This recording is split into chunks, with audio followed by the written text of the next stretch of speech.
Ayan, gabi na, Commander. Ang tagal nang iniintay kong mga katrabaho. May bangka na lang parating. Ayan, oh. Oh. Ewan ko magkano bayad dyan. Hindi na maganda, oh. Ayan, oh. Lumilipad. Parang may lastik, oh. Nakasakay sila sa parang drum.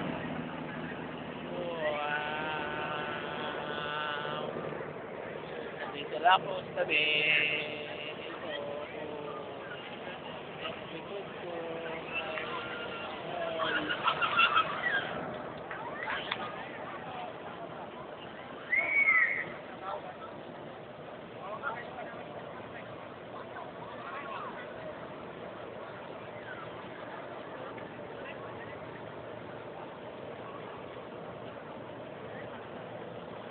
Ganda nito. Kung malilinis lang ang ilog Pasig, ganito rin. Wala eh. Kupal minsan ng mga Pilipino rin eh. Tapon ng tapon.